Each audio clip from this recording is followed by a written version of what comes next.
एक पुरानी कथा जो आज भी बिल्कुल प्रासंगिक है। एक राजा को राज करते काफ़ी समय हो गया था। बाल भी सफ़ेद होने लगे थे।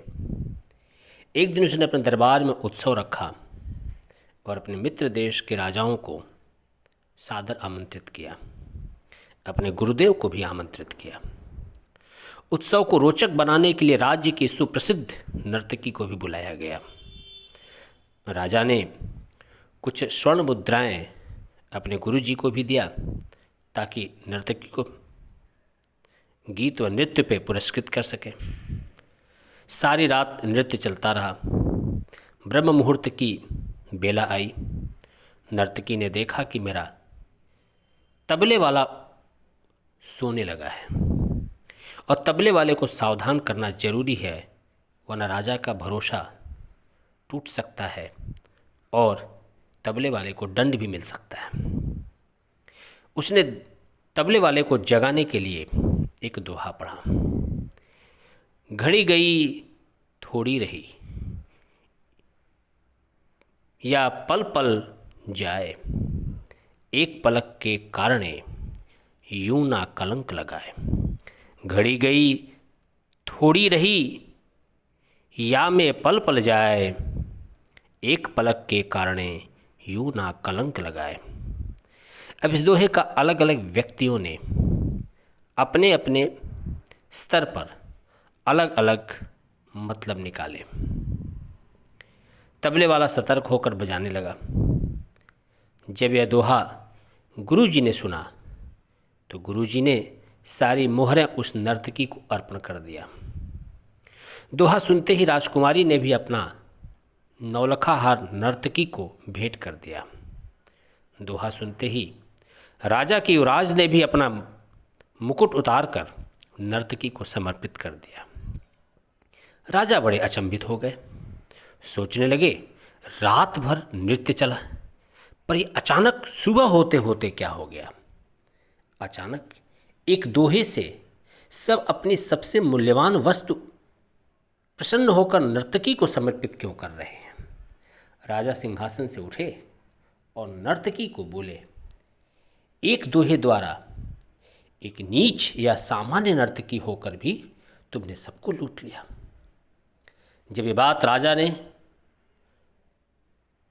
गुरु से सुनी तो गुरु के नेत्रों से आंसू बह गए और गुरु जी कहने लगे, राजन, आप जिसे नर्तकी कह रहे हैं वो अब मेरी गुरु है, क्योंकि किसके दोहे ने मेरी आंखें खोल दी हैं।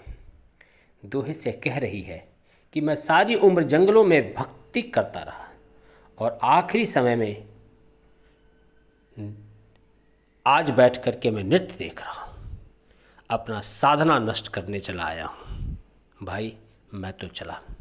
यह कहकर गुरुजी अपना कमंडल उठाकर जंगल की ओर चल लिए। राजा ने अपनी लड़की की तरफ देखा। लड़की बोली, पिताश्री, मैं जवान हो गई हूँ, आप आंखें बंद किए हुए हैं, मेरा विवाह नहीं कर रहे हैं। आज रात मैं आपके महावत के साथ भागकर अपना जीवन बर्बाद करने वाली थी, लेकिन इस नर्तकी के दोहे ने मुझे सुमत दी कि जल्दबाजी न करें, हो सकता है तुम्हारा विवाह कल हो जाए। क्यों न अपने पिता को कलंकित करने के बजाय उन्हें एक मौका दिया जाए। युवराज ने कहा, हे राजन, आप वृद्ध हो चुके हैं, आप मेरे पिताश्री जी हैं, परंतु आप मुझे राजपाट नहीं दे रहे। आज रात ही आपके सिपाहियों से मिलकर मैं आपका कत्ल करने वाला था, लेकिन इस दोहे ने समझाया कि ये पगले, आज नहीं तो कल आखिर राज तो तुम्हें ही मिलना है।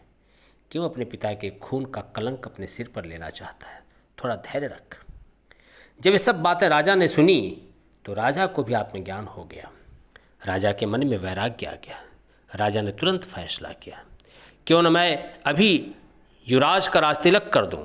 फिर क्या था, उसी समय राजा ने युवराज का राजतिलक किया और अपनी पुत्री को कहा, पुत्री, दरबार में एक से एक राजकुमार आए हुए हैं, तुम अपनी इच्छा से किसी भी राजकुमार के गले में वरमाला डालकर पति रूप में चुन सकती हो। राजकुमारी ने ऐसा ही किया और राजा सब कुछ त्याग कर जंगल में गुरु की शरण में चले गए। यह सब देखकर नर्तकी ने सोचा, मेरे एक दोहे से इतने लोग सुधर गए, लेकिन मैं क्यों न सुधर पाई। उसी समय नर्तकी ने भी वैराग्य ले लिया। उसने उसी समय निर्णय किया कि आज से मैं भी नृत्य बंद कर अब वैराग्य का जीवन जीऊंगी। हे प्रभु, मेरे पापों के लिए मुझे क्षमा करें। लॉकडाउन भी काफ़ी निकल चुका है, बस थोड़ा ही सब बचा हुआ है। आज हम इस दोहे को कोरोना को लेकर अपनी समीक्षा करके देखें तो हमने पिछले 22 मार्च से जो संयम बरता, परेशानियां झेली, ऐसा न हो कि अंतिम क्षण में एक छोटी सी भूल, हमारी लापरवाही हमारे साथ पूरे समाज, गांव, शहर, राज्य को न ले बैठे। आओ हम सब मिलकर कोरोना से संघर्ष करें। घड़ी गई थोड़ी रही, या में पल पल जाए, एक पलक रे कारणे यूं ना कलंक लगाए। घर पर रहें, सुरक्षित रहें, सावधानियों का विशेष ध्यान रखें। न किसी को घर पर बुलाएं, न किसी के घर जाएं। सोशल डिस्टेंस मेंटेन करें। बिना कार्य घर से बाहर न निकलें। धन्यवाद।